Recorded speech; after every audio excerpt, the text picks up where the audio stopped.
Hello साथियों, कैसे हैं आप सभी? मैं हूं आप सभी का मैथ्स टीचर बॉबी सर, आप सभी का वेलकम करता हूं, स्वागत करता हूं आपके अपने वाईडी प्लेटफॉर्म विजय सूत्रा एजुकेशन पर। तो कैसे हैं आप सभी? सबसे पहले आप सभी सच्ची इस क्लास में अपनी प्रेजेंस बनाइए और प्रेजेंस बनाने के बाद और आप लोग बताइए कि आपको ये क्लास जो आपने अब तक हमसे क्लासेस ली हैं, वो क्लासेस आपको कैसी लगी और आज इस क्लास के जरिए हम आपको क्या बताने वाले हैं, ये आपको हम बताएंगे। प्यारे साथियों, अगर आपका भी सपना है एसएससी क्वालीफाई करने का, तो देखिए एसएससी के अलग-अलग एग्ज़ाम्स होते हैं, सीजीएल हो, सीएचएसएल हो, जीडी हो, एमटीएस हो, इस तरीके के ये 4 बड़े एग्ज़ाम्स होते हैं, जो अपने-अपने ज़ोन में बड़े एग्ज़ाम्स माने जाते हैं, संख्या विद्यार्थियों की काफ़ी होती है। इनमें बात करें सीजीएल अपने आप में एक बड़ा लेवल का एग्ज़ाम्स होता है, तो आज की इस क्लास या इस बैच के ज़रिए आपको मिलने वाला एक धमाकेदार कंटेंट जिसके ज़रिए आप अपना एसएससी छोड़िए, एसएससी के इर्द-गिर्द घूमने वाले उन तमाम एग्ज़ाम को भी आप क्वालीफाई कर सकते हैं मैथ्स में, जिसमें कि मैथ्स आपका आता भी, ठीक है कि नहीं है?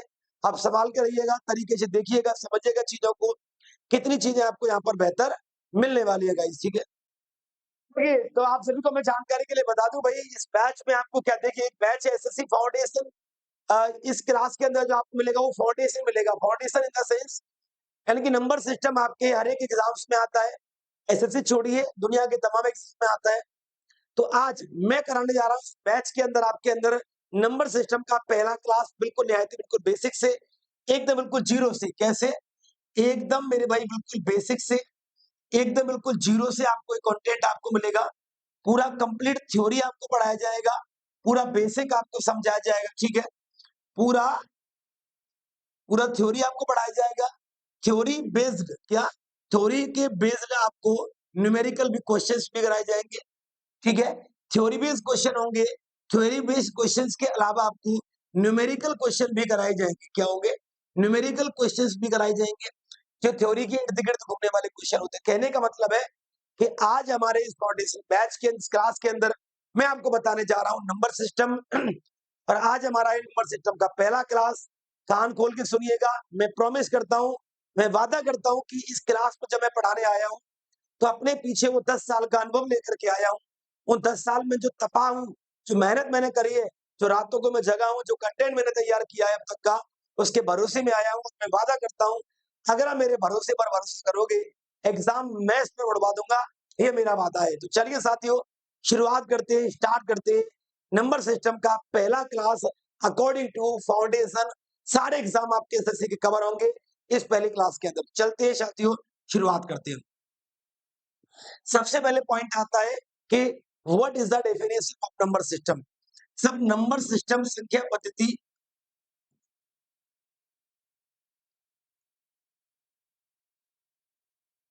ठीक है ना? कुछ मैं अपने हाथ से भी लिखूंगा, कुछ थ्योरी चीजें और पीपीटी में डाल के लाया हूँ, मजा आ जाएगा। जो पीपीटी देख लोगे ना भाई साहब, मैं वो कह रहा हूँ कि दुनिया में ऐसे कितने टीचर है जो फेमस नहीं है, जो फेमस नहीं, कंटेंट फेमस से लाजवाब है, फेमस से ही बढ़िया है। तो वो चीज आपको देखने को मिलेगी, कंटेंट की क्वालिटी देखिएगा और क्वेश्चन और पीपीटी का कलेक्शन देखिएगा आप लोग। नंबर सिस्टम का मतलब प्यारे साथियों क्या होता है? ये नंबर सिस्टम का मतलब होता है मेरे भाई संख्या पद्धति। इसका मतलब एक लाइन में समझाता हूँ मैं आपके लिए कि गणित की एक ऐसी पद्धति, गणित मैथमेटिक्स है, मैथमेटिक्स के कई सारे पार्ट को सिस्टम चलते हैं। तो मैथमेटिक्स गणित की एक ऐसी पद्धति जिसके अंदर संख्याओं का अध्ययन किया जाता है। ठीक है ना? गणित की एक ऐसी पद्धति जिसके अंदर संख्याओं का अध्ययन किया जाता है, उसे हम क्या कहते हैं? संख्या पद्धति यानी कि नंबर सिस्टम कहते हैं। गणित की एक ऐसी पद्धति जिसके अंदर संख्याओं का अध्ययन किया जाता है, उसे संख्या पद्धति नंबर सिस्टम कहा जाता है। चूँकि इसका नाम ही क्या है संख्या पद्धति, हमने इसको बेस क्या दे दिया? हमने इसको बेस दे दिया संख्याओं का अध्ययन। यानी कि नंबर सिस्टम के अंदर हमें प्रत्यक्ष अप्रत्यक्ष रूप से हमें क्या करना होगा? डेफिनेटली संख्याओं का अध्ययन करना होगा। यानी कि जो नंबर्स होते हैं उनसे खेलना पड़ेगा अपने को। और नंबर से कैसे खेलते हैं आइए मैं आपको समझाता हूँ। सबसे पहले आते हैं मेरे भाई डिजिट आते हैं। मैथमेटिक्स में सबसे पहले आते हैं डिजिट यानी कि अंक आते हैं। ठीक है ना? इसे बोलते हैं अंक गणना। क्या बोलते हैं? अंक गणना आती है। सबसे पहले मैथमेटिक्स में डिजिट काउंटिंग आती है। डिजिट काउंटिंग का मतलब है अंक गणना। क्या आती है? डिजिट काउंटिंग का मतलब होता है अंक गणना या अंक लिखना, अंक विविधता या अंक आकलन, ये सब आता है। ठीक है? और अंक गणना के अंकों को बोला जाता है मेरे भाई सार्थक अंक। याद रखिएगा, जो डिजिट वैल्यू होती है, डिजिट कैलकुलेशन होती है, डिजिट गणना होती है, अंक गणना होती है, उस अंक गणना के अंदर आने वाले अंकों को, डिजिट्स को क्या बोला जाता है? सर सार्थक अंक बोला जाता है। और ये क्या-क्या होती है? सर 0, 1, 2, 3, 4, 5, 6, 7, 8 और ये 9। आज के बाद दिमाग में सेट कर लेना, ये चीज़ बड़ी काम की और इम्पोर्टेंट बता रहा हूँ, यूनिक चीज़ बता रहा हूँ जो पहले शायद ना पढ़ी हो। सबसे पहले हमें डिजिट वैल्यू पढ़नी होती है, अंकों की गणना। जिन अंकों से अंक गणना की जाती है, उन अंकों को सार्थक अंक कहा जाता है या गणित के मूल अंक भी कहा जाता है। एक बार हरियाणा के अंदर पूछ लिया गया था पेपर में, एसएससी में, कि मूल अंकों की संख्या कितनी होती है? बच्चों का दिमाग ही खराब हो गया। कुछ बच्चे तो गिनती लिखे आए 100 तक, कि 100 होती है, कुछ 10 लेके आए, कुछ 5 लेके आए। तो मैं आपको बता दूं, जिन जो डिजिट अंक गणना के अंदर आते हैं, डिजिट काउंटिंग में आते हैं, उन्हें मूल अंक या सार्थक अंक कहा जाता है, जो 0 से लेकर 9 तक होते हैं। और ये कितने होते हैं? 10। 1, 2, 3, 4, 5, 6, 7, 8, 9, 10, 10 होते हैं। ठीक है? अब बात आती है इनकी वैल्यू को फाइंड आउट कैसे कर, संख्याओं तो कैसे ले जाते हैं? संख्याओं तक ले जाते हैं 2 या 2 से ज्यादा, 2 या 2 से ज्यादा अंक। जब 2 या 2 से अधिक अंक आपस में एक समूह लिखते हैं, क्या? एक समूह में आते हैं, तो वो क्या बन जाती है मेरे भाई?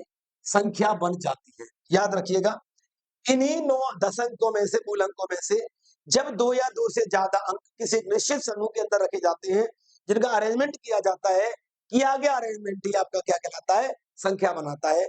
जैसे अरेंजमेंट क्या होता है? जैसे मैं अरेंजमेंट की बात करता हूँ क्या? सर जैसे मैं अरेंजमेंट की बात करता हूँ, अरेंजमेंट क्या होता है? संख्याओं का समूह, संख्याओं का समूह, संख्या का समूह। अरेंजमेंट क्या होता है? जैसे 2 यहाँ था और 4 यहाँ था, जैसे 3 यहाँ था, 5 यहाँ था, 6 यहाँ था, 7 यहाँ था, 8 यहाँ था, 9 यहाँ था, 2 यहाँ था। अब बात समझिएगा अरेंजमेंट कैसे हुआ? अरेंजमेंट ऐसे हुआ कि 2 और 4 को उठा के साथ में लिख दिया, तो संख्या बन गई मेरी भाई 24। 3, 5, 6 को मिला के साथ में लिख दिया, 356 बन गई। इन्हें मिला के लिख दिया तो ये 7800 बन गई। तो संख्याओं के समूह का जो अरेंजमेंट होता है, वो अरेंजमेंट क्या होता है? अरेंजमेंट होता है दशमलव पद्धति के अनुसार, गणित की डेसिमल, क्या? डेसिमल सिस्टम बोले तो, डेसिमल सिस्टम बोले तो दशमलव पद्धति।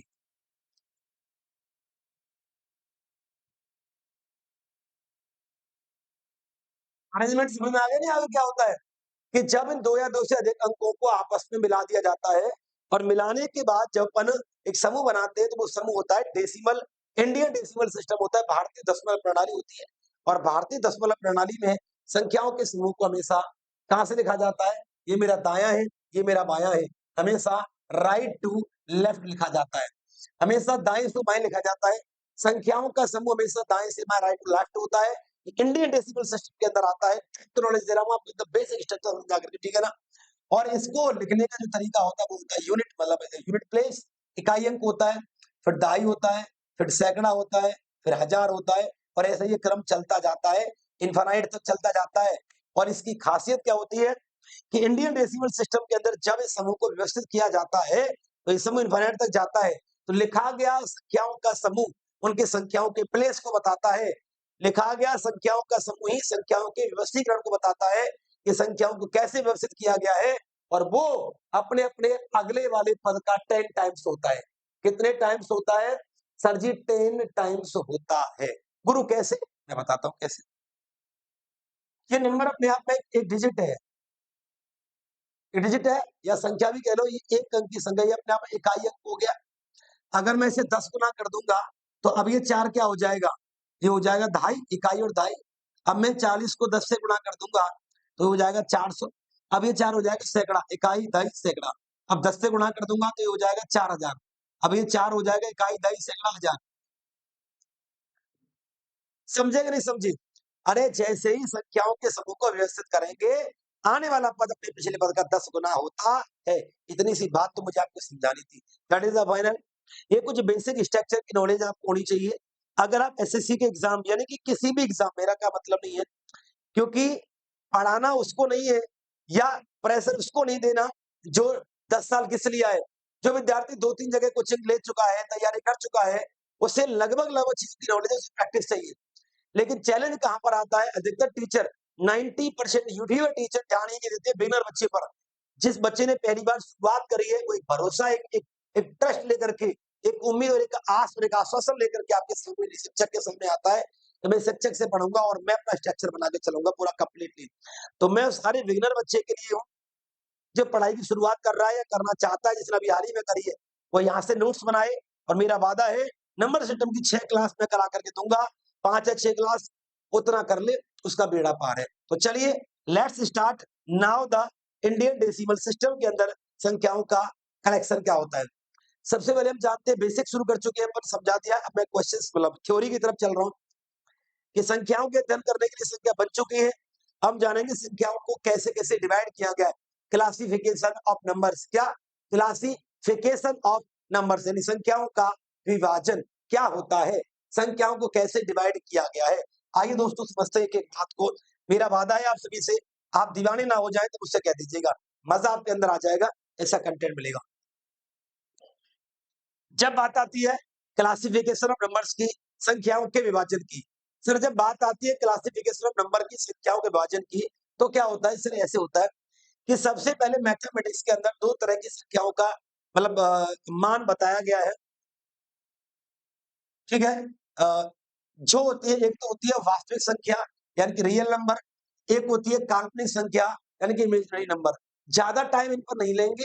हाँ, लेकिन मैं आपको बता दूँ एसएससी के अंदर हर एक शिफ्ट में 2 या 3 क्वेश्चन थ्योरी से आते हैं। नंबर सिस्टम की थ्योरी से SSC, CPO, CGL, 10+2, GD, MTS में कम से कम 1 या 2 सवाल, सीजीएल में तो 3-3 सवाल भी आ जाते हैं, सीपीओ में 4-4 सवाल आते हैं नंबर सिस्टम के, और थ्योरी वाले पार्ट से ही आते हैं।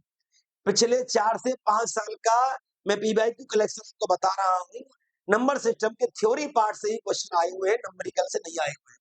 तो थ्योरी को ध्यान से पढ़ना, ध्यान से समझना है, ज़्यादा टाइम नहीं लूँगा इसमें मैं, क्योंकि सब कुछ पीडीएफ में लिख के लाया हूँ मैं, ठीक है ना? बस समझाऊँगा। संख्याओं के विभाजन में 2 तरह की संख्या बनती है, वास्तविक संख्या और काल्पनिक संख्या। यानी कि अगर मैं दुनिया में हूँ, मतलब या मान लो कि कोई एक व्यक्ति की बात हो रही है, क्या? किसी एक व्यक्ति की बात हो रही है, या तो वो दुनिया में है और ये दुनिया में नहीं है। वही मेरे मेरे पास ये पेन की बात हो रही है कि बॉबी सर, आपने मुझसे पूछा बॉबी सर आपके पास पेन है क्या? तो मैं क्या जवाब दूँगा? मैं दूँगा या तो पेन मेरे पास है या पेन मेरे पास नहीं है। कोई चीज़ है, कोई चीज़ नहीं है, कोई चीज़ है, कोई चीज़ नहीं है। तो जिन संख्याओं का दुनिया में, इस पृथ्वी पर, सृष्टि में अस्तित्व है, गणित में अस्तित्व है, वो तो कहलाती है रियल नंबर, वास्तविक संख्याएँ, और जिनका अस्तित्व नहीं है, जिनकी केवल कल्पना ही कर सकते हैं, इमेजिन कर सकते हैं, काश ऐसा हो जाए, मैं बॉलीवुड का बड़ा एक्टर बन जाऊँ, मैं बन थोड़ी जाऊँगा, है ना? इसलिए, तो कल्पना कर सकते हैं, उन्हें काल्पनिक संख्या कहते हैं। और आपको बता दूँ, जब वास्तविक संख्या और काल्पनिक संख्या दोनों आपस में मिल जाती हैं, तो इसे कहते हैं सम्मिश्र संख्या यानी कि कॉम्प्लेक्स नंबर, जिसका एग्ज़ाम्पल लिखना भूल गए अपन, a plus iota b, a plus iota b, ठीक है? जिन संख्याओं का अस्तित्व गणित में है, नंबर लाइन पर है, उन्हें तो कहते हैं वास्तविक, जिनका नहीं है उन्हें अवास्तविक यानी काल्पनिक कहते हैं। दोनों के संयोग से बनी संख्याओं को सम्मिश्र संख्या कॉम्प्लेक्स नंबर कहते हैं।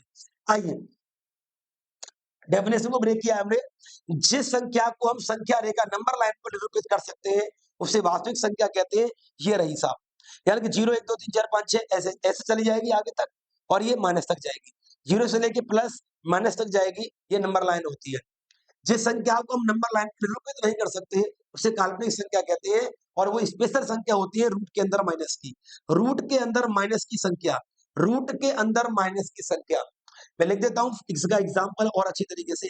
रूट के अंदर नेगेटिव नंबर, क्या? रूट के अंदर नेगेटिव नंबर ही काल्पनिक संख्या होती है।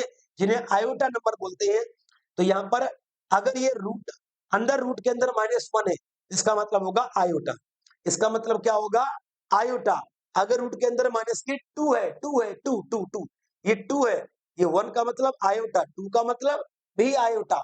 आयोटा स्क्वायर बराबर होता है -1, 2 के लिए 2 आयोटा हो जाएगा, 3 के लिए 3 आयोटा हो जाएगा। बात समझ रहे हैं ना? तो नेगेटिव नंबर होते हैं। स्पेशलाइजेशन दिया गया। आगे चलते हैं, आगे चलते हैं नेक्स्ट प्रोसेस की तरफ। आपको दिख रहा होगा, सब कुछ विजिबल होगा। उम्मीद है मुझे विजिबल होगा आपको, क्योंकि कंटेंट इस तरीके से डिजाइन किया गया है कि आपको चीजें विजिबल हो। अच्छा, विजिबल नहीं हो रही है, होनी तो चाहिए यार। थोड़ा सा जूम कर देंगे, अपना क्या फर्क पड़ेगा? अपने को ऐसी कोई लोड नहीं है कि आपको मतलब आपको परेशान करना पड़ा काम हो। अब जरा बताइए, अरे अब तो खुले में दिख रही है, टकाटक एकदम टकाटक टकाटक। आइए, मैंने यहाँ पर लिया इन दोनों को, अब मैं इसमें से किसी एक को उठा रहा हूँ। वास्तविक संख्या रियल नंबर की बात कर रहा हूँ। मेरी बात को समझिएगा बड़ी गहराई से। मैं कुछ ऐसी-ऐसी चीजें आपको अभी इस सेशन के अंदर बता दूँगा कि आपको शायद यूट्यूब पर कहीं मिली नहीं होंगी। एप्लीकेशन पर किसी बेहतरीन क्लास मिल सकती है, अन्यथा नहीं होंगी ये। आगे देखते हैं।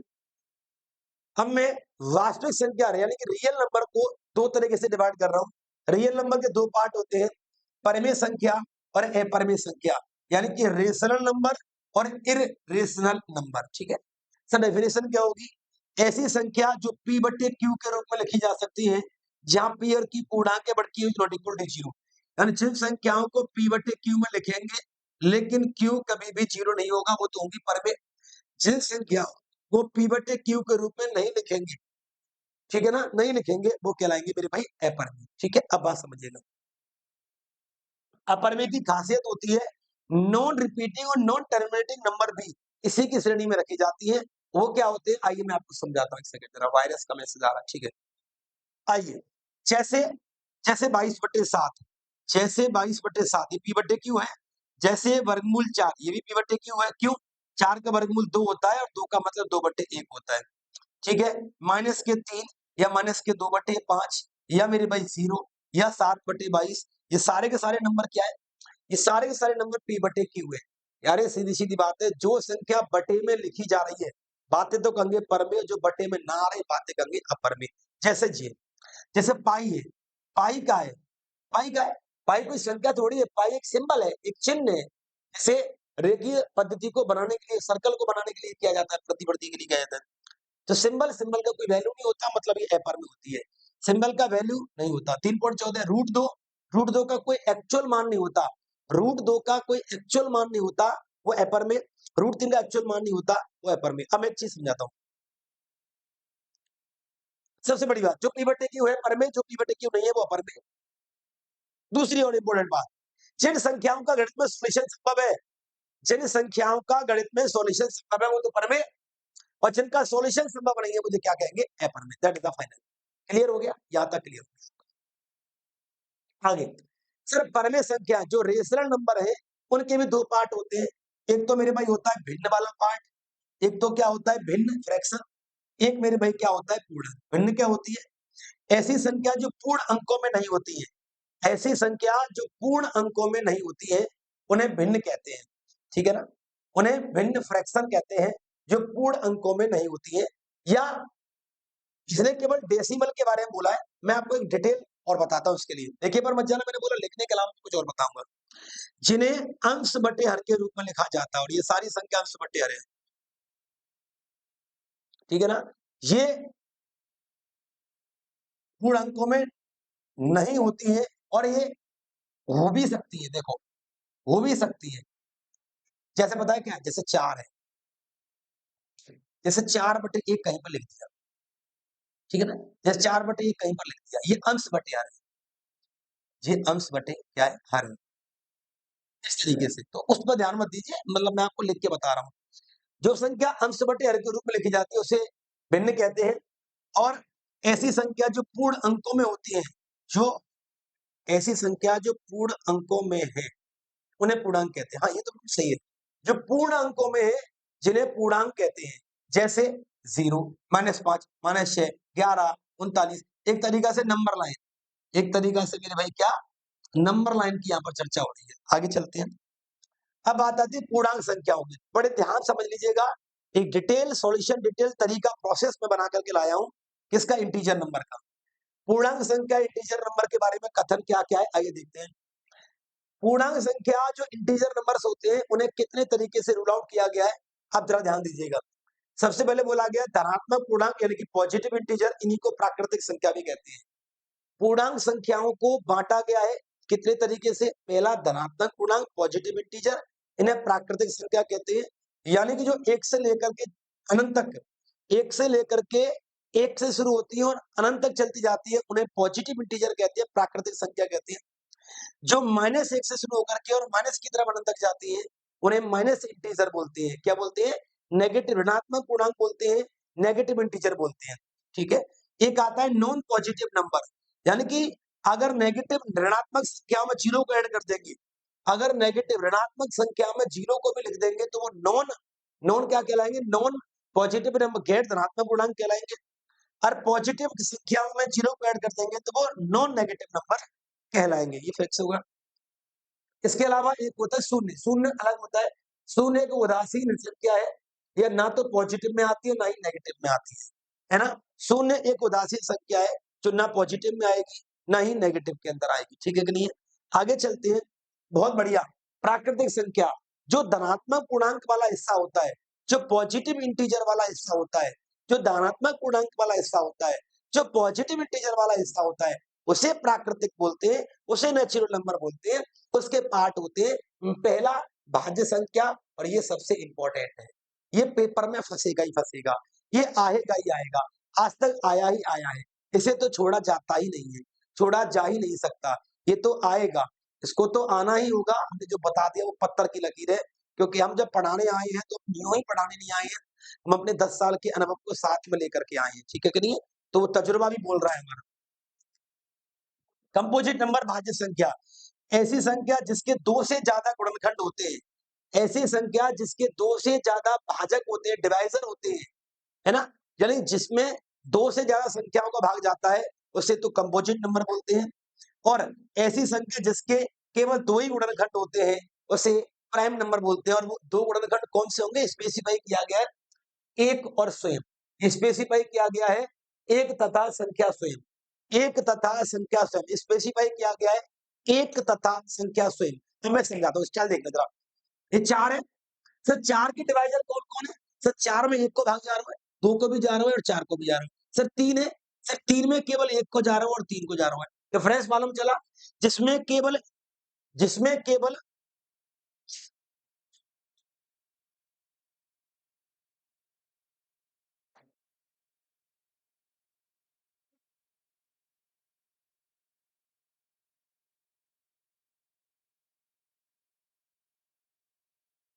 हाँ भाई, जिसमें केवल 1 और स्वयं का भाग जाएगा, वो कहलाएगी मेरे भाई अभाज्य संख्या, प्राइम नंबर। जिसमें 1 और स्वयं के अलावा किसी का चला जाएगा, उसे कहेंगे कंपोजिट नंबर यानी कि भाज्य संख्या। लिखे हुए के अलावा भी मैं आपको समझा रहा हूँ, उस पर ध्यान दीजिएगा। आगे, सम संख्या जो 2 से भाग होती है, विषम संख्या जो 2 से भाग नहीं होती है, तो फिक्स हो गया। ठीक है? आइए, हम इनकी चर्चा कर लें, इन पर बनने वाले कुछ मुख्य पॉइंट्स होते हैं, उनकी बात करते हैं। अगला आता है सहभाज्य अपेक्षाकृत अभाज्य, को प्राइम रिलेटिव प्राइम नंबर होते हैं। भाज्य अभाज्य के अलावा एक और आता है को प्राइम नंबर यानी कि सहअभाज्य संख्या। फिक्स होता है संख्याओं का ऐसा समूह जिनके बीच का मासा 1 होता है। कोई भी 2 संख्या जिनका मासा केवल 1 होता है, उन्हें को प्राइम नंबर यानी कि सहअभाज्य संख्या कहा जाता है। जैसे 2-3, 3-4, 3-5, 6-7, 8-11, जिनके बीच में केवल और केवल 1 मासा होता है या जिनमें केवल 1 का भाग जाता है, वही संख्या को प्राइम नंबर होती है। आगे एक आती है जुड़वा अभाज्य संख्या, twin prime number. Twin prime number क्या होता है? ट्विन प्राइम नंबर क्या होता है? अभाज्य संख्याओं का ऐसा योग जिनमें 2 का गैप होता है। दोबारा सुन, जिन संख्याओं का मासा 1 होता है वो कोप्राइम होते हैं, सहभाज्य। लेकिन जिन संख्याएं जो अभाज्य संख्याएं उनके बीच में 2 का गैप है, वो कहलाती है मेरे भाई क्या?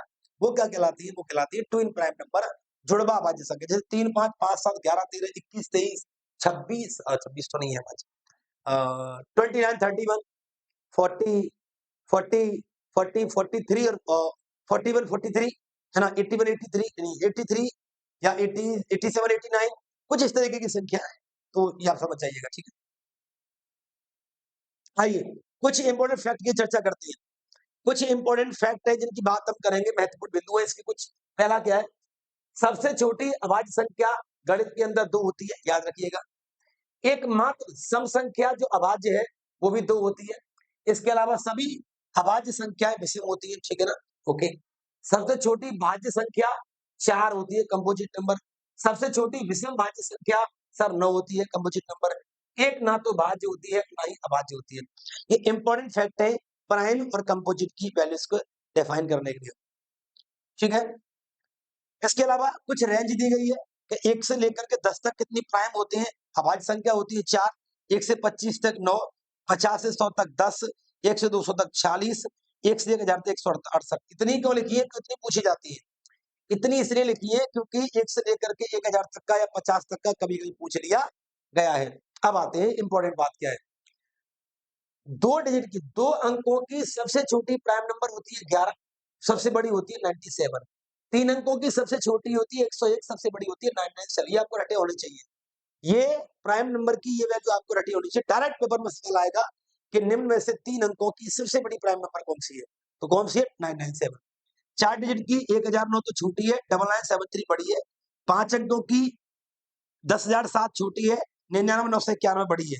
ऐसे 6 डिजिट की है। उम्मीद है समझ गए होंगे। ये कुछ चीजें हैं जो फैक्ट के अंदर आती है, उनको आपको समझना चाहिए।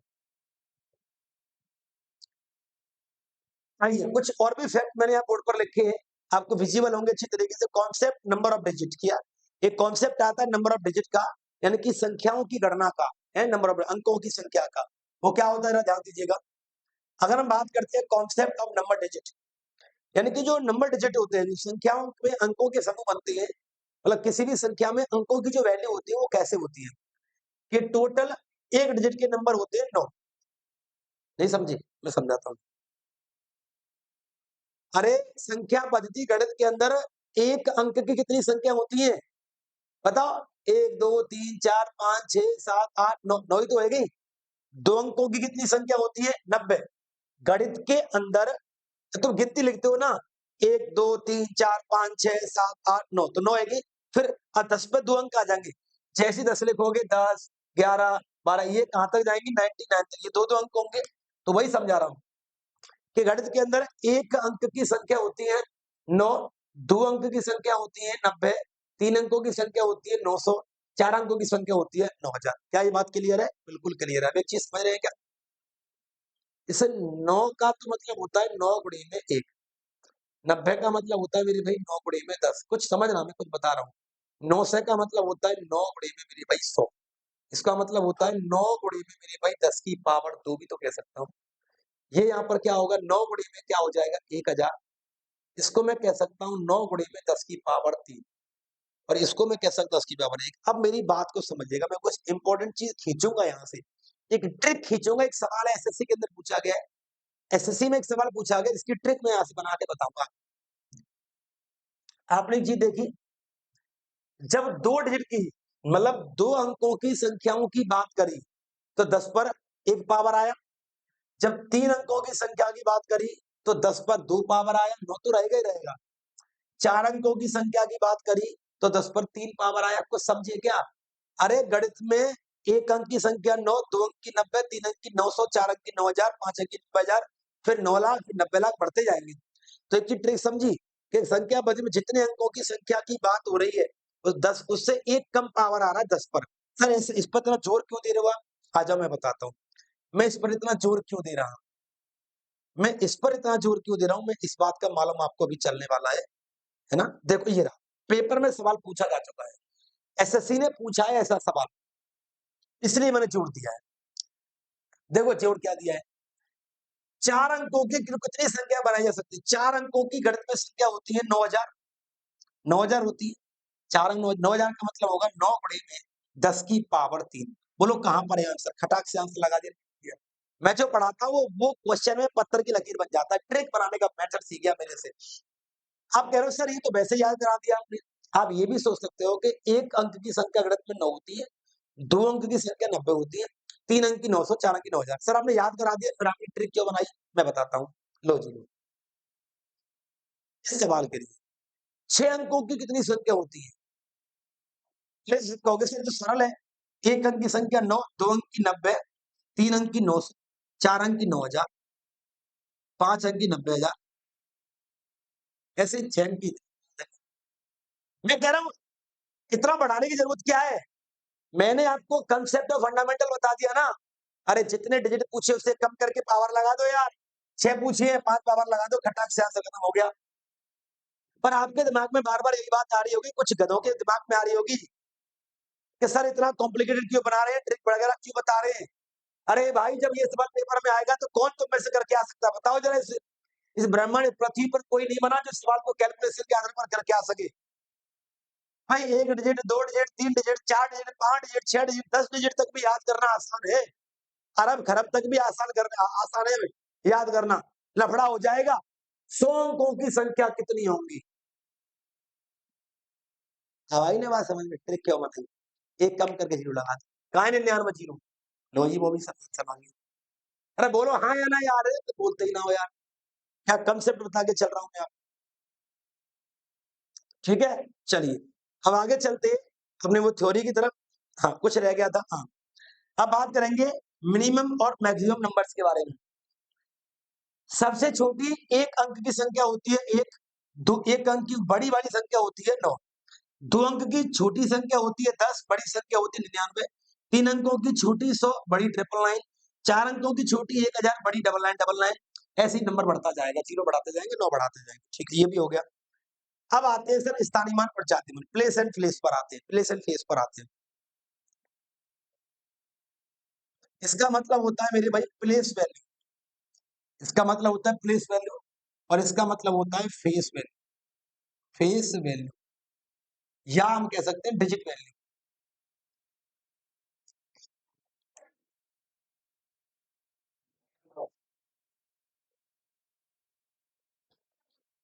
ठीक है ना? अब मेरी बात को समझिएगा। मैंने आपको भी संख्या लिखना बताया था शुरुआत में गणित में, जब मैंने क्लास शुरू करी थी, कि जब दो या दो से अधिक अंकों को मिलाकर के समूह बनाते हैं, उस समूह का स्ट्रक्चर जो होता है, वो जो प्रोसेस होता है, वो संख्या बनाता है, और वो संख्या की प्लेस बताता है। तो बस वहीं से उठाएंगे इसको। प्लेस, संख्या के प्लेस क्या होते हैं? इकाई, दहाई, सैकड़ा, हजार, और ये प्लेस होते हैं right to left. Right to left संख्या के प्लेस होते हैं। और डिजिट वैल्यू क्या होती है? डिजिट तो डिजिट ही होगा। अब मैं संख्या सवाल से बताऊंगा, ऐसे समझ में नहीं आएगा। मैं आपको क्वेश्चन से बताऊंगा, जैसे मैं इसको हटा, मैं एक एग्जांपल देता हूं आपके लिए। इसमें मैंने लिखा 2 3 7 6 4 5। ठीक है ना? अब मैं आपको निकाल के बता रहा हूं, ध्यान दीजिएगा। अब मैं आपको निकाल के बता रहा हूं ये वाली स्थानीय मान यानी कि प्लेस वैल्यू। दोबारा सुनिएगा। कोई भी संख्या बोर्ड पर अगर लिखी हुई है, क्वेश्चन आपके सामने पेपर में, उसका हमें प्लेस फाइंड करना है। तो मैंने क्या बोला? अब देखो, इतनी दो इसको हटा दो, ये कम कर लेते हैं, ज्यादा बताएगा। 2 3 7 6 4, इन 5 अलग-अलग अंकों के मिलकर के समूह बनाया। अब एक संख्या बन गई। और संख्या लिखने का तरीका होता है, राइट टू लेफ्ट होता है, यानी दाएं से बाएं होता है, जो इकाई दहाई सैकड़ा होता है। अब इसे लिखते हैं। तो सबसे पहले आ जाएगा मेरे भाई 4, इसके बाद क्या आ जाएगा 6, इसके बाद क्या आ जाएगा मेरी भाई 7, इसके बाद क्या आ जाएगा 3, सर इसके बाद क्या आ जाएगा 2। ठीक है? अब ये देखेंगे, हमें इनका स्थानीय मान बताना है। अब ये देखेंगे कि ये जो अंक हैं, वो कौन से समूह में, मतलब किस तरह से समूह में व्यवस्थित किए गए। सर ये तो पहले ही व्यवस्थित किया गया है। इसको देखूं तो ये इकाई दहाई, इकाई दहाई, इकाई दहाई, इकाई दहाई, यानी कि जीरो। समझाया था 10 गुना होता है। वैसे ही इकाई दहाई सैकड़ा, इकाई दहाई सैकड़ा, इकाई दहाई सैकड़ा, यानी कि 100, यानी कि पीछे 2 जीरो। अरे जो जिस अंक को लिखा गया है, वो उसका समूह समूह में कौन से स्थान है? इसका तीसरा स्थान है, पीछे 2 जीरो। अरे और सिंपल बताता हूँ। कोई भी अंक जिस स्थान पर समूह में लिखा गया, उसके पीछे उतने जीरो लगा दो, बात खत्म हो गई। 3, 3 के पीछे कितने स्थान छूट गए? 3, तो 3 जीरो। 2 के पीछे 1 2 3 4 5, 2 5वें स्थान पर है, यानी कि 2 के पीछे 4 जीरो आ जाएंगे। ये तो हो गए मेरे भाई स्थानीय। ठीक है? अगर हम जातीय मान की बात करें, जातीय मान का मतलब अंकीय मान भी होता है। जातीय मान का मतलब क्या होता है? जातीय मान का मतलब अंकीय मान भी होता है, यानी कि डिजिट वैल्यू। ठीक है? यानी कि क्या होता है? सर डिजिट वैल्यू भी होता है, यानी कि 2 का डिजिट 2, 3 का डिजिट 3, 7 का डिजिट 7, 6 का डिजिट 6, और 4 का डिजिट 4। बोलो यस या नो। तो ये स्थानीय मान और जातीय मान हो गए। अब आते हैं सीधे-सीधे काय पे सवाल पर, कि सर पेपर में सवाल बॉबी भैया कैसे आएगा? तुम यहाँ बताओ। लो जी लो, पेपर में सवाल कैसे आवेगो और तुम भाई चुटकी में कैसे चटका देंगे। जिंदगी बर्बाद, तबाह और खतरनाक खपा कर देंगे, बाकी देखो कैसे करेंगे। 22 9 3 0 1 एक संख्या है। इसमें पूछा गया है 9 के स्थानीय मान और अंकित मान का अंतर क्या होगा। तो पहले 9 का स्थानीय मान निकालेंगे। 9 का स्थानीय मान, 9 के पीछे कितने डिजिट है? 3, तो 3 स्थान की जीरो आ गई। ठीक है, ये तो 9 का स्थानीय मान आ गया। ठीक है, उसने पूछा गया जातीय मान। जातीय मान या अंकीय मान, हाँ एक ही बात होती है, वो तो शब्द से कोई फर्क नहीं पड़ता। अंकीय मान, सर 9 का अंकीय मान क्या होगा? 9 होगा। इनका अंतर पूछा गया है, तो 9000 में और 9 में कितने का अंतर है? अरे 9000 में से 9 घटा दो यार, ये तो पूछने वाली बात है। 8991, 8991 हमारे सवाल का जवाब हो जाएगा। ठीक है कि नहीं है? अब आप मुझे बताइए इस वाले सवाल का आंसर। चलिए अब आप लोग मुझे बताइए इस वाले सवाल का आंसर। यहाँ लिखा गया 36 और 36, 3 के स्थानीय मानों का योग क्या होगा? इसमें 2 3 आए हैं, इसमें क्या है? 2 3 आए हुए हैं, इसमें 2 3 आए हुए हैं।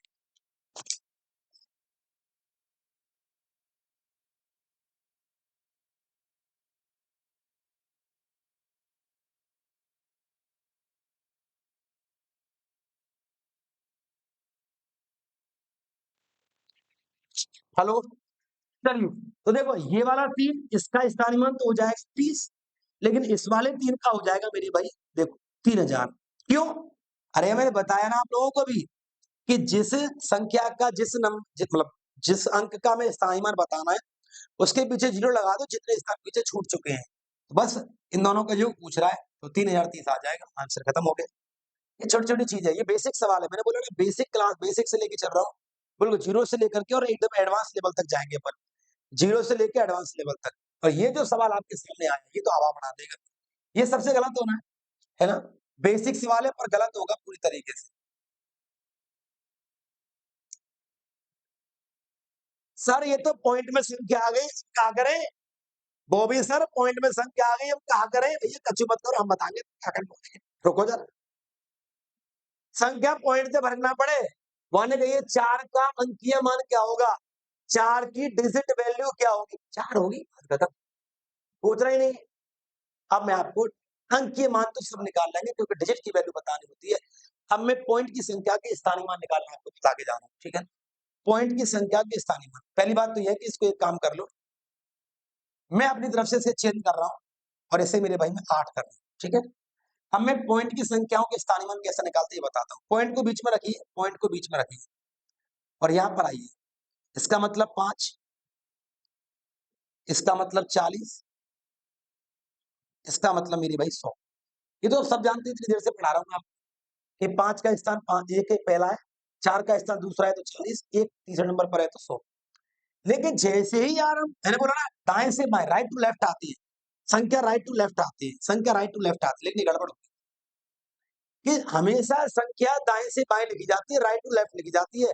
पर ये पॉइंट ये देखो ये जो संख्या है ये तो राइट टू लेफ्ट है, ये तो राइट टू लेफ्ट है, लेकिन ये राइट टू लेफ्ट नहीं है। ये पॉइंट 893 नहीं है, ये पॉइंट 398 है। यानी कि ये लेफ्ट टू राइट है, ये लेफ्ट टू राइट है। स्थानीय मान भी इसका ऐसे ही आएगा, पॉइंट 3, इसका आएगा पॉइंट 09। तरीका वही है, तरीका वही है कि जिसका स्थानीय मान बताना है, उसके पीछे जितने अंक हैं उतने जीरो लगा दो, लेकिन पॉइंट के लिए प्रोसेस बदल जाएगा। संख्या पॉइंट की लेफ्ट टू राइट होती है, ना कि राइट टू लेफ्ट होती है। ठीक है ना? अब आते हैं जितना भी बेसिक समझाया है, उसी बेसिक थ्योरी पर बनने वाली मैं कुछ ऐसे सवाल कराने वाला हूँ, 15-20 क्वेश्चन कम से कम मैं करवाऊँगा। बिल्कुल बेसिक सवाल होंगे वो हालाँकि, लेकिन वो सारे प्रीवियस ईयर के हैं। मैं फिर बता रहा हूँ, देखने में कुछ-कुछ सवाल आपको ईज़ी लग सकते हैं, बट वो ईज़ी नहीं है, वो टॉप क्लास क्वेश्चन है, एसएससी ने पूछे हैं। आइए, 5 अंकों की सबसे बड़ी संख्या 1, 2, 3, 4, 5 अभी पढ़ाया था। अभी चार्ट बना के बताया था, ठीक है? मैक्सिमम मिनिमम 4 अंकों की सबसे छोटी संख्या 1, 2, 3, 4 इनके बीच का अंतर चाहिए। तो 9, 8, 9, 9, 9, 9, 8, 9, 9, 9 ठीक है, 9 8 9 9 9, 9 8 9 9 9, 9 8 9 9 9। Answer is the yes yes yes, answer is the yes yes yes. आगे चलते हैं, हमें इन डिजिट का प्रयोग करना है 3506। हमें इन अंकों, ये एसएससी ने पूछा है, यूपीएससी तक पूछता है, बड़े लेवल का एग्जाम एसएससी पूछता है इसको। 3506 का प्रयोग करके बनी हुई 4 अंकों की सबसे छोटी संख्या बता दो। आप मुझे बताओ। पहले बनाता हूं बड़ी संख्या। बड़ी संख्या क्या होती है? 6 बड़े अंकों से बनेगी 6 5 3 और 0। ठीक है, छोटी संख्या उल्टा कर दो, 0 3 5 और 6। बिल्कुल एकदम करेक्ट बात है ना? लेकिन ये गलत भी हो जाएगी। करेक्ट बात है लेकिन ये गलत हो जाएगी। मैंने बोला बड़ी संख्या बनेगी बड़े अंकों से और छोटी संख्या बनेगी छोटे अंकों से, तो तरीका तो यही होना चाहिए, पर ये गलत हो जाएगा आंसर। सर पूछे क्यों? अरे क्योंकि किसी भी संख्या के प्रारंभ में कभी भी 0 नहीं आता। इन्हें बदल दो, 3 0 5 6, ये नियम होता है गणित संख्या बनाने का भी। है ना? ये क्या बात है? आंसर आ गया। अरे छोटी छोटी सी बात है। आ जाओ आ जाओ। 50 से छोटी अभाज्य संख्याओं की कुल संख्या क्या होगी? 50 से छोटी अभाज्य संख्याओं कुल संख्या बता दूं आपके लिए? आ जाओ, ट्रिक बता दूं, धुआं उड़ा दूंगा। मोबाइल नंबर लिखो बॉबी सर का, 96645556। ये मेरा मोबाइल नंबर है और मैं इसी से रटा दूंगा आपको पूरी प्रोसेस। बॉबी सर का मोबाइल नंबर है, उससे बात करनी है तो कॉल करेंगे इस नंबर पर 96645556, 96645556। याद कर लो, 96645556, 96645556। ये मेरा मोबाइल नंबर है। पढ़ाई अच्छी लगे तो कॉल करके मुझसे बात करिएगा, रेटिंग दीजिएगा मुझे 5 स्टार वाली फोन करके। ठीक है, बता रहे हो? अरे भैया बता रहा हूं मैं, 25 का पेयर ले रहा हूं मैं। क्या 25 के पेयर में प्राइम नंबर? यानी सर कैसे? अरे 1 से लेकर के 25 तक, 1 से लेकर के 50 तक, 1 से 75, 1 से 100, है ना? फिर 1 से 125, 1 से 150, 1 से 175, 1 से 175 और 1 से 200। चलिए क्या कर रहे हो आप? जल्दी बताओ सही तरीके से। सही तरीका क्या है? सुनो तो मेरी बात सुनो। 1 से लेकर के 200 तक की संख्याओं में प्राइम नंबर, देखो मैंने भी समझाया था, प्राइम नंबर के बीच में से किसी भी एक वैल्यू का प्राइम नंबर पेपर में पूछ लिया जाता है, तो कुछ आपको याद होने चाहिए। कुछ मैं ट्रिक बता रहा हूँ। क्या? 1 से लेकर के 200 तक की संख्याओं के मैं आपको प्राइम नंबर निकालना बता रहा हूँ और 25-25 की पेयर बनाए हैं मैंने, ध्यान देना। ये 25, फिर ये 25 बढ़ा के 25 बढ़ा के 25 बढ़ा के ऐसे मोबाइल नंबर से बनाएंगे। पहला 9, 9, पहला 9। अब 9 6 15, 15 6 21, 21 4 25, 25 5 30, 30 5 35, 35 5 40 और 40 6 46। आपका आंसर आ जाएगा 15। का आंसर। अब बताओ मुझे, Bobby sir is going on fire. Pushpa है कि नहीं बताओ बॉबी सर? अरे पुष्पा है कि नहीं, झुकेगा नहीं ना? बताओ, रटेगा नहीं? अपन दूसरा पुष्पा है, रटेगा नहीं। अपन खेल खेल में मैच सीख जाएगा, अपन रटेगा नहीं साला, अपन खेल खेल में सीख जाएगा। बोलो यस या नो? मोबाइल नंबर याद कर लो, 25-25 के पेयर बनाओ, जुड़ते जाओ, आंसर क्लियर है आपका। आ जाओ भाई अगले सवाल पर। अब आपके theory based numerical questions, theory based P by के क्वेश्चंस आपके सामने हैं। आओ फटाफट उड़ाते हैं। निम्नलिखित में से किस क्या का वर्गमूल एक स्पेस क्या है? अगर किसी संख्या का वर्गमूल, है ना, किसी संख्या का वर्गमूल अपरिमेय कब आता है? मेरी बात सुनो, अपरिमेय कब आता है? जब उसका यूनिट, जब उसका इकाई अंक। मेरे पास हर चीज का एक प्रॉपर एक वे है, हर एक सवाल का एक प्रॉपर फंडामेंटल है मेरे पास। 0 2 3 7 8 होता है।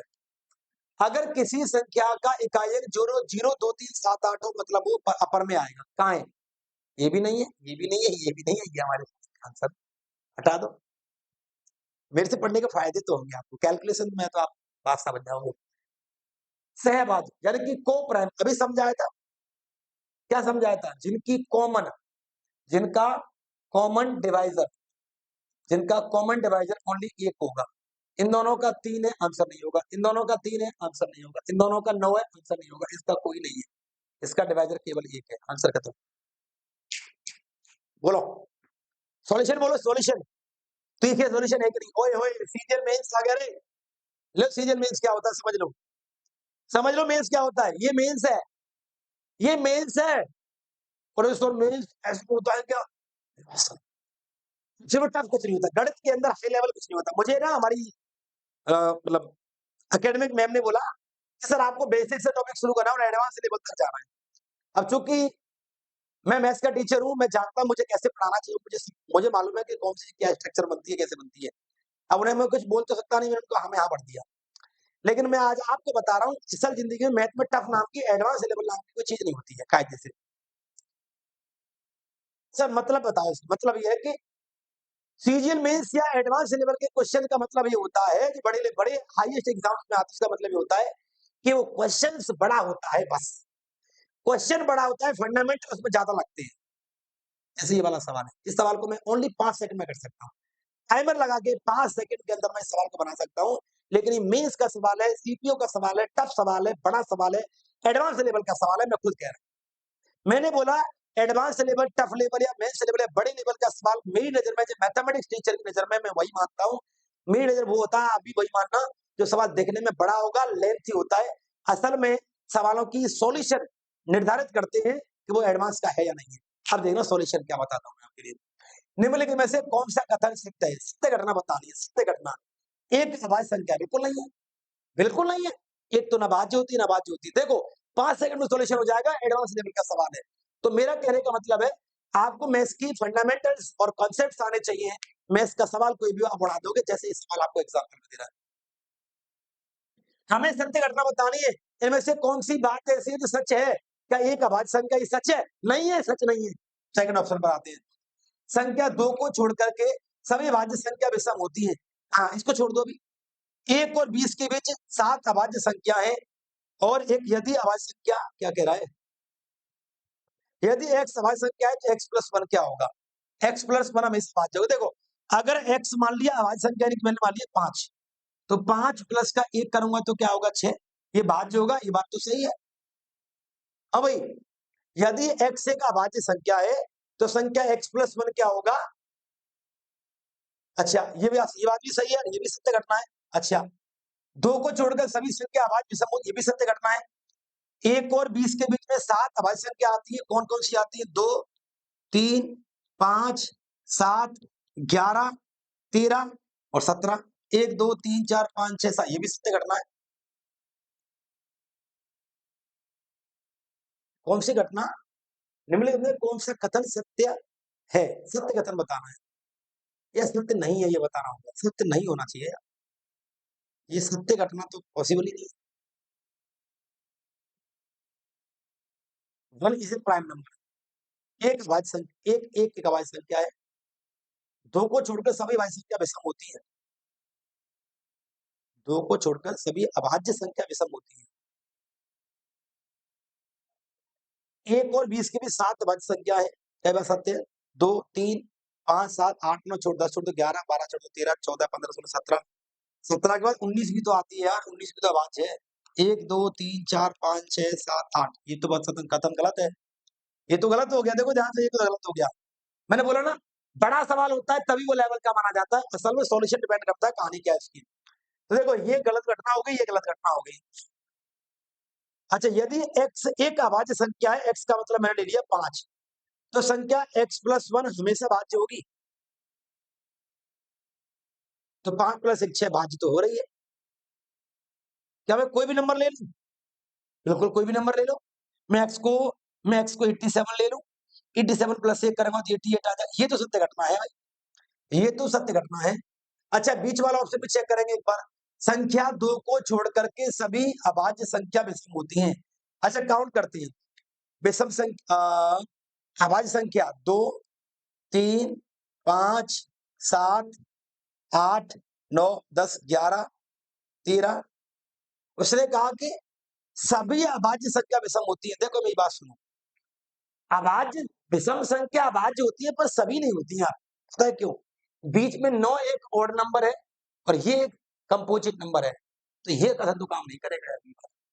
ये भी गलत कथन है। एक तो यही कथन एक ऐसा है जो सत्य है, यही कथन एक ऐसा है जो मुझे सत्य लग रहा है, बाकी कथन मुझे असत्य लग रहे हैं। ठीक है, आइए अगला देखते हैं। अगला देखते हैं, कौन सी संख्या एक अपरिमेय संख्या है? ये या गलत से कलर से टाइप हो चुके हैं, इन्हें मैं चेंज कर देता हूँ। Root 12, root 3। ये सारे सवाल मेंस लेवल के हैं।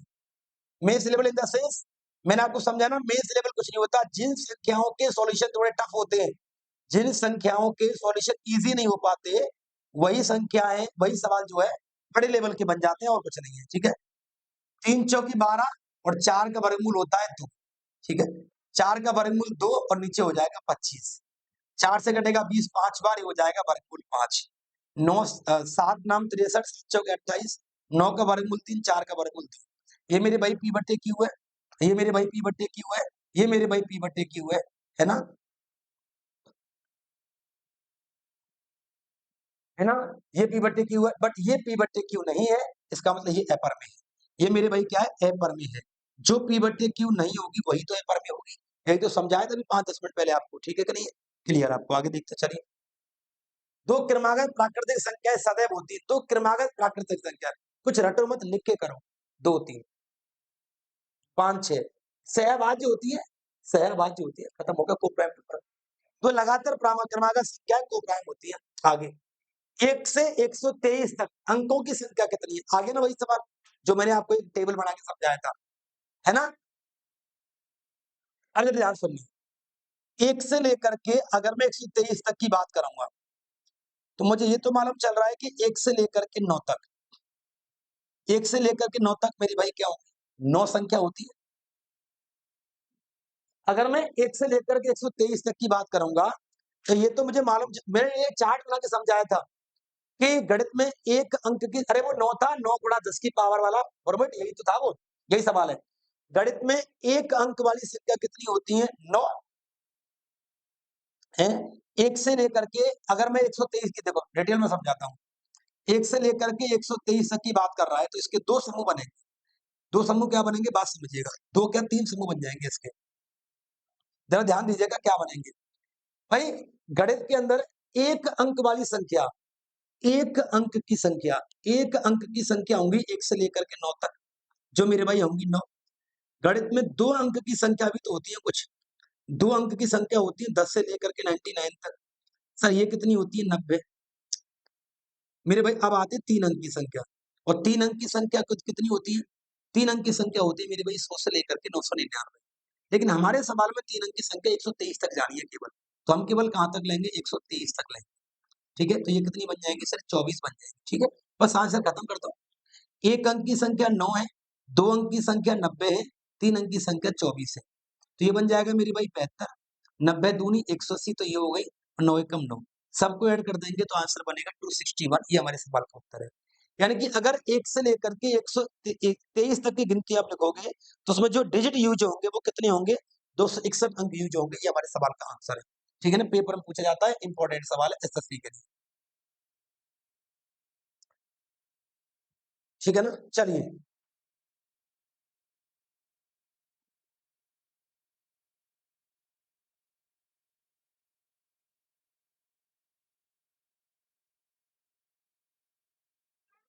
चलिए आगे देखिए फटाफट सारे बच्चे, फटाफट जल्दी से देखिएगा मेरे भाई, अगले वाले क्वेश्चन का मेरे भाई यहाँ पर आंसर क्या बनेगा। चलिए जल्दी से बताइए मेरे भाई, अगले वाले क्वेश्चन का यहाँ पर आंसर क्या बन जाएगा। चलिए, 11 का स्क्वायर 12 के स्क्वायर के बीच कितनी पूर्ण संख्या आती है? आप जरा ध्यान देना। 11 का स्क्वायर मेरे भाई 121, सर 12 का स्क्वायर मेरे भाई 144। इनके बीच के नंबर चाहिए। आप हर कोई बच्चा बता देगा, गिन लो यार। 122 23 24 25 26 27 28 29 30 31 32 34 36 37 38 39 40 42 अगर गिन लोगे आप, गिन लोगे ना, गिन लोगे, मजा नहीं आएगा। लेकिन अगर मैं दे दूं 723 के स्क्वायर से लेकर के, और मेरे भाई 895 के स्क्वायर के बीच कितनी प्राकृतिक संख्या है? अब बताओ, फेल है वो मामला, फेल है ट्रिक, फेल है वो मेथड। मेरी बात सुनो ध्यान से। अगर कभी भी दो संख्याओं के वर्गों के बीच में डिफरेंस पूछे, मतलब डिफरेंस नंबर पूछे कितने नंबर आ रहे हैं, तो तरीका बता दूं, दोनों को जोड़ दो। 11 और 12 23, एक कम कर दो 22। It's my method. हो गया, खत्म। सोचते नहीं बेटा, वो भी सर से पढ़ो, वो सोचते नहीं, सॉल्यूशन देते हैं बस केवल। सॉल्यूशन देना है, सोचना नहीं है। अंकों की कुल कितनी संख्याएं अभी पढ़ाया था, वही वाला सवाल है। अंकों की कुल कितनी संख्याएं, अंकों की कुल कितनी संख्याएं हैं? 2 की पावर, मैंने एक चीज आपको रिपीट करके समझाता हूँ। गणित में 1 अंक वाली संख्या 9, 2 अंक वाली 90, 3 अंक वाली 900। तो मैंने आपको बताया था कि जो जितने भी अंकों की संख्या होती है वो 10 की पावर में चलती है। किसमें चलती है? जब भी 10 की पावर में चलती है। गणित में जितने अंकों की संख्या पूछी जाती है उनसे पावर में चलती है, वो 10 की पावर में चलती है। ठीक है, तो करो। 2 की पावर 10 गुणे में 5 की पावर 10, इसका मतलब हो जाएगा 5 और 10 की पावर 10। ठीक है ना? 10 की पावर 10 है दे रखा है। अंकों की कुल संख्या पूछी है, 10 की पावर 10 का मतलब होगा पावर से एक ज्यादा। अगर 10 की पावर में, अगर 10 की पावर, अगर 9 के मल्टीपल में चल रही है संख्या तो 10 की पावर से एक कम करके लिखते हैं, और 10 की पावर में चल रही है तो एक ऐड करके लिखते हैं। ये बात याद रखिएगा। अगला ये ना, 8 की पावर 232 का मतलब है 2 की पावर 3 तो 8 होता है, ये 232 आ जाएगा, इंटू 25 का मतलब 5 का स्क्वायर होता है, ये 348 आ जाएगा। सॉल्यूशन करेंगे तो क्या आएगा? 23 तिया 69 और 3 दूनी 6, 696 आ जाएगा। 2 की पावर 696 इंटू 5 की पावर भी 696, तो पर 10 ये हो जाएगा 10 की पावर मेरे भाई 696। हम सिर्फ +1 करेंगे तो 697। ये का ये भी आंसर, सवाल का आंसर आ गया। ठीक है कि नहीं है? ये ट्रिक इनको नोट करते जाइए, की पॉइंट्स है ये। मतलब जरूरी नहीं है कि हर एक चीज आपको बेसिक में मिले ही जाए।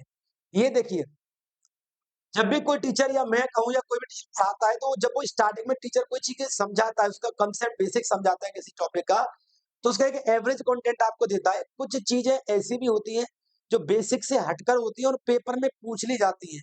अगर अपडेटेड टीचर है तो उन सवालों को भी कराएगा जो पेपर में आ चुके हैं। जब पेपर में आए हुए सवालों को हम कराते हैं आपके लिए, तो ये चीज में करना पड़ता है, इसका इसका सामना हमको करना पड़ता है। तो कुछ की पॉइंट बीच बीच में भी आपको बताए जाते हैं। जैसे 1 से लेकर के 100 तक जाना है, पीछे भी 1 से लेकर के 100 तक जाना है, तो बस इसका आंसर कर दो। इसका आंसर क्या होगा? इसका आंसर होगा मेरे भाई 100 का स्क्वायर। 100 के स्क्वायर का मतलब होगा 10 के स्क्वायर का स्क्वायर। ठीक है ना? इसका मतलब होगा 10 की पावर क्या होगा? 4। रीट वैल्यू पूछिए, आज आंसर आ जाएगा 5, क्योंकि एक ज्यादा करके आ जाएगा। अब इसमें 2 ट्रिक लग गई। एक तो इसको इसको सॉल्व करने की ट्रिक, इसके तो आपको 2 ट्रिक लगी। देखो, आप की पॉइंट पे ध्यान नहीं दे रहे हो। कीवर्ड्स क्या है मेरे? ये तो मालूम है, कीवर्ड्स हो गया कि 1 से लेकर के एक की संख्या जो बीच में किसी एक बिंदु से प्लॉट कर, मतलब सिर्फ एक की मध्य बिंदु से गुजर रही है, 2 प्राकृतिक संख्याओं का समूह, तो उसका योग कैसे निकालते हैं? उसका स्क्वायर करके निकालते हैं। ये योग का ट्रिक मिल गया आपको। 2 सवाल मिल गए इसके अंदर आपको। ठीक है, ये मैंने आपको बताई दिए थे, ये आपको बताई दिए थे, ये आपको बताई दिए थे, ये आपको बताई दिए थे। इसकी बात कर लेते हैं। -5 से बड़ी किंतु 18 से छोटी सभी अभाज्य संख्याओं के योग का 1/3 में से किसके वर्ग के बराबर होगा? -5 से बड़ी, 18 से छोटी, तो 2, 3, 5, 7, 8, 9, 10, 11, 12, 13, 14, 15, 16, 17, बस जोड़ना इनको जरा। 17 और 1 18, 28, 28 और 2 30, 30 और 7 37। -5 से बड़ी नहीं होनी चाहिए यार, ये 5 से बड़ी होनी चाहिए, क्योंकि -5 का तो अभाज्य संख्याओं का रोल ही नहीं है। क्यों भाई?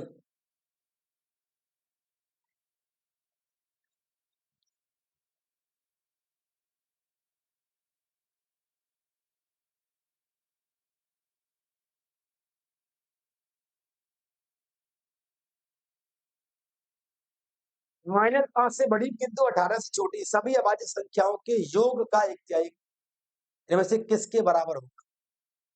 18 से छोटी अभाज्य संख्या काउंट करनी है, तो 2, 3, 4, 5, 6, 7, 8, 9, 10, 11, 12, 13 रह गए बीच में। 13 और ये 17। 17 और 13 कितने होते हैं? 30, और 10 40 और 41। 41 और 7 कितने होते हैं? 48। 48 और 2 50, 55, 55 और 3 58, 58। इससे भी नहीं बट रहा। ये +5 होगा तो ये हो जाएंगे। +5 के बाद में अगर ये +5 हो तो ये होंगे 17 और 13 30, 37 और 1 38 48। बिल्कुल सही बात है, ये +5 है, +5 है, ये +5 है। +5 से बड़ी संख्या ये नहीं, इनका योग आएगा। इनका योग क्या आ जाएगा?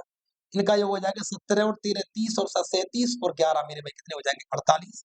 इनके योग का 1/3 मेरे भाई कितना हो जाएगा? 16। और ये किसका वर्ग होता है सर? ये 4 का वर्ग होता है। ये लीजिए आंसर कर दो।